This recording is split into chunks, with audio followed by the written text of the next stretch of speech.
Hello, BookTube. I'm sitting out here in my little reading nook, a little porch reading room. It's a beautiful day out. But school for the kids is coming up, and we had to run out to do some shopping, sneakers and shirts and all pencils and notebooks and all the fun stuff. So hard to believe summer's gone by pretty quick. I've been real busy. Let me put this down. I've been real busy at work, but I have managed to start this Brother Cadfael. I don't have these first ones. I don't have the first one in paperback. I've been collecting the paperbacks, as you'll see. A Morbid Taste for Bones, and I'm really, really enjoying it. It's a buddy read with Brandy over at Book Collectic. She's way ahead of myself on the reading. So, and we've been chatting back and forth. So that's been fun. But I did get to go to Listen, the charity shop. And I picked up a few books. I thought I'd share them with you. And two of them are those Brother Cadfael books. I don't know if you can see it. Right there is a whole pile of the ones with these covers I've been collecting. So today I found The Raven in the Foregate, which is the 12th Chronicle of Brother Cadfael. Hopefully I didn't repeat any of these. I don't think I did. And then the next one is the third, which is Monk's Hood. And I think the artist's name is Bascone. Let me take a look here. It is Bascove. And you'll see they have the maps. They're mysteries sent in, let's see what this one is. This is Gervase Bonell with his wife and servants is a guest of the Shrewsbury Abbey of St. Peter and St. Paul when he is suddenly taken ill. Luckily, the abbey boasts the services of the shrewd and kindly Brother Cadfael, a skilled herbalist. Cadfael hurries to the man's bedside, only to be confronted by two very different surprises. And then the other one, the Raven in the Foregate, is in a mild December in the year of our Lord, 1141. A new priest comes to the parishioners of the Foregate outside the Abbey of St. Peter and St. Paul.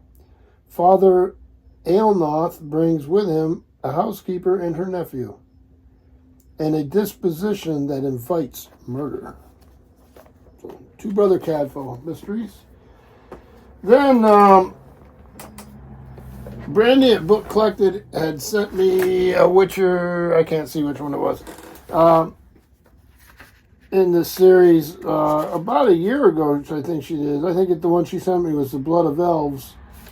So I picked up this today, the first one, with the TV Netflix tie-in cover, The Last Witch. I did see on television, I think, the first episode. Rather enjoyed it, sort of a fascinating thing. So I got that. Then, this is just a reference, guitar chords. More chords than I will ever. I mean, this thing's just packed. But sort of nice little reference work, so that's an aside, sort of. Then for hardbacks, this is Homer Hickam. This is The Keeper's Son. See if I get my hand out of the way there. So he was the guy who wrote Rocket Boys. So this is in 1941, Killicoot Island of the windswept Outer Banks of North Carolina is home to a tiny, peaceful population of fishermen, clam stompers, oyster rakers, and a few lonely sailors of the Coast Guard. Dominating the glorious raw beauty of the little island is the majestic Killicoot Lighthouse, which for generations has been the responsibility of one family, the Thurlows. So I'm a Coast Guard veteran, so I'm looking forward to reading this. We will see.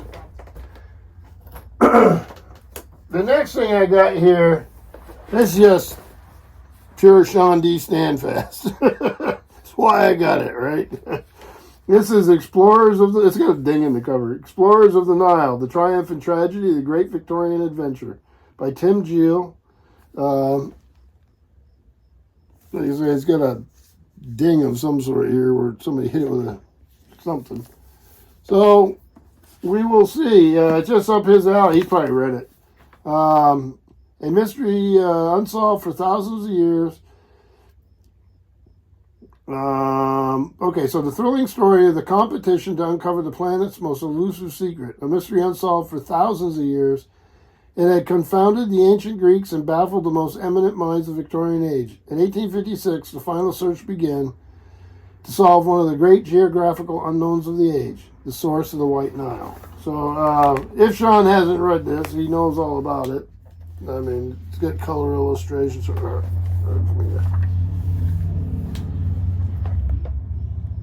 I mean, I read, what was it, Alan Moorhead. I read his White Nile and Blue Nile and really enjoyed them. I read them a long time ago.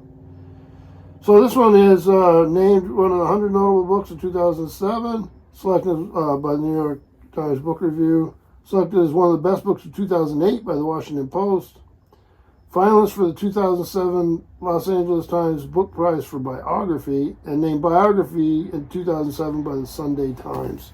So quite an impressive list of accolades. Yale University Press. So yeah, I'm looking forward to it. This looks like they'll go towards the top of the pile, that's for sure. This next one, I heard about this author somewhere, and I cannot remember where. And I think the library that I work for ordered one of his books once we'd heard about it. And this is Niall Williams. This is Happiness. The Irish writer. Let's see, here he is. There, you can see him there. Niall, or Neil, I'm not sure how to pronounce it. I think Niall Williams was born in Dublin in 1958. He's the author of the Man Booker Prize long-listed History of the Rain and 8 other novels, including 4 Letters of Love, which is set to be a major motion picture. He lives in Kiltumper in County Clare, Ireland, with his wife, Christine. So it's a novel. Let's see. Change is coming to Faha, a small Irish parish, unaltered in 1,000 years. For one thing, the rain is stopping. Nobody remembers when it started. Wow. That's a lot of rain. And then, so yeah, I couldn't resist that. These are all a buck. And then the one I got here is the last one's totally different tangent. This is Star Wars: The Clone Wars by Karen Travis. And I've been enjoying this, animated version of this, isn't it? Yeah. So, yeah, I do these once in a while for fun. I don't have a ton of Star Wars books. I know there are a ton of Star Wars books, but I don't have them. So, anyway, a nice little book haul. I'm going to sit out here, have a beer. I think I found a new bookcase at a liquidator place. A big pine, heavy thing.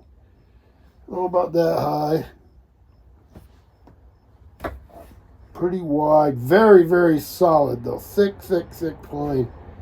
It looks like it's been just shellacked or something. So I'm thinking about it. I don't know. That means I got to take all these down and start over again. That's a lot of work. But, hey, I'll let you know. We'll see what happens, right? So, thank you, BookTube.